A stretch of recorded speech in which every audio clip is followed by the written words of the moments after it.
సుక్క చెమట రాల్చి పుడమి తల్లి ఎదను చీల్చి ధరణికి శ్రీమంతం చేసి మా ఆకలి అంతం చేసి తీరొక్క పంట తీసి ఈ లోకము కడుపు నింపి కష్టాన్ని నమ్ముకొని కాలమెల్లదీసే నీకు భగభగ మండే సూర్యుడు నీకు చేతులెత్తిండు మిలమిల మెరిసే చంద్రుడు నీకు తల వంచిండు తెలుసుకో రైతన్న నీ గొప్పతనము రన్నా సమాజానికి దిక్కు నువ్వు సస్తవెందుకన్నా అని మీ బిగ్ టీవీ నర్సేత గిసవాకి పాటలు పాడినా రైతన్నల ముఖాన హౌసు లేదు వన్య తప్పి చిన్నపోయిరు దేవుడా ఓ ఆన దేవుడా ఎక్కడ పోతివయ్యో జర్ర మామూలకు వచ్చిపో మా పంట సేరాగవుతుంది తండ్రి లక్షల కొద్దిగా పెట్టుబడి పెట్టాం అయ్యా అని అఘోరిస్తున్నారు రైతన్నలు మరి ఇంతకు ఎవరిది తప్పిదము జనాలదా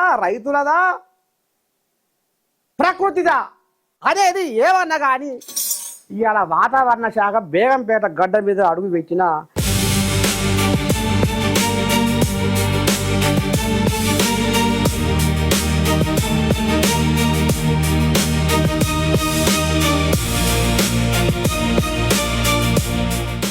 అమ్మ మరి ఇప్పుడు ఊర్ల పొంట రైతన్నలు లక్షల పెట్టుబడి పెట్టారు ఏడుస్తురు తల్లి మరి మతలావు మీరు వానలు వార్తట్లు ఈసారని అందియలేదా వానాలు పడతాయని చెప్పామండి జూన్ మొదటే మన వర్షాల కాలం మొదలవుతున్న ముందే ఈ ఏడాది కొంచెం వానలు తక్కువగా పడే అవకాశం ఉందని చెప్పడం జరిగింది.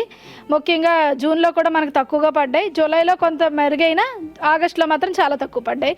ఈ విషయం ఇప్పుడు ఈ ముచ్చట చెప్పిదని అంటుర్రు.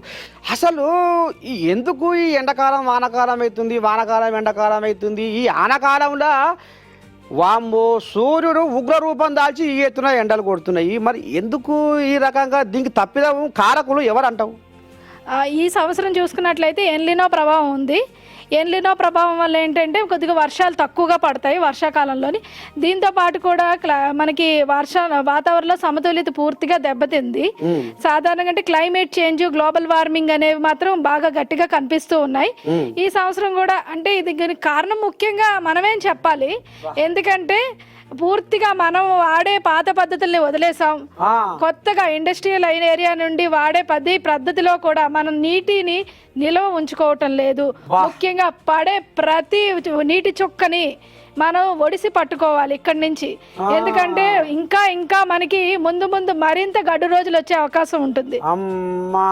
సో అందుకుంటే ఏంటంటే ఏదైతే ఇంకుడు గుంతలు తవ్వాలి, అలాగే చెట్లను వేయాలి. మనకి చెట్లు ఇంతకు ముందు అంటే చెట్లను నరికేసి కడుతున్నాం బిల్డింగ్లు ఇవన్నీ. దీనివల్ల ఏమవుతుందంటే గాలి దిశ మారుతుంది, అంతేకాకుండా వర్షాభావం అనేది వర్షాలు కూడా తక్కువగా నమోదవుతున్నాయి. దీనివల్ల మనం పచ్చదనాన్ని పెంచాలి, హరితదనాన్ని పెంచుతో పాటుగా మనం పడే ప్రతి వర్షాన్ని కూడా ఒడిసి పట్టుకుంటేనే భవిష్యత్తులో ఈ నీటి కష్టాలు తగ్గుతాయి. అలాగే మనకి వాతావరణంలో మార్పులు కూడా ఎదుర్కోవచ్చు. అబ్బా, కార్పు సలగుండా శ్రావణి తల్లి ఇంత రామసక్కదనంగా చెప్పింది. ఇప్పటికైనా ఓ మనిషి నువ్వు తీయాలి కాసింత ఇంటి ముందు ఇంకుడు గుంత అని తెలిసి నువ్వు చేసేది రవ్వంత చెప్పేది కొండంత.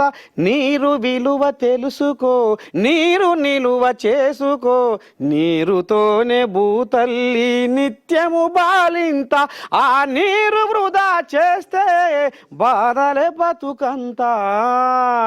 ఇప్పటికైనా సబ్బండ జనం ఆలోచన చేసి గుండె మీద చెయ్యి వేసుకొని తప్పు మనమే చేస్తున్నాము. మనం ఇలా ఒక ఇల్లు కట్టుకుంటున్నాం అంటే దానికి ఇంకుడు గుంత లేదు. మరి ఇంకుడు గుంత ఉంటేనే మేము ఇల్లుకు పర్మిషన్ ఇస్తామన్న అధికారులు కూడా జరంతా దీని మీద కన్ను పెట్టాలి. ఎందుకంటే నీళ్ళ కరువు రాబోతుంది అనేది కూడా శాస్త్రవేత్త మనకు ఇప్పుడు చెప్తుంది. అంటే రాబోయే రోజుల్లో ఇంకా ఎన్ని కష్టాలను మనం ఎదుర్కోవాల్సి వస్తుందో ఇప్పటికైనా రైతన్నలు ఈ పంట చేసే ఈ రకంగా ఏడుస్తున్నాం అనేది కాదు, మునుముందు ఇంకెన్ని బాధలు కష్టాలు ఉంటాయో ఆ కష్టాలు ఆ బాధలు పోవాలంటే నీళ్లను ఏ రకంగా కాపాడుకోవాలి అనేది మా జనాలు ఆలోచన చేసుకోవాలి.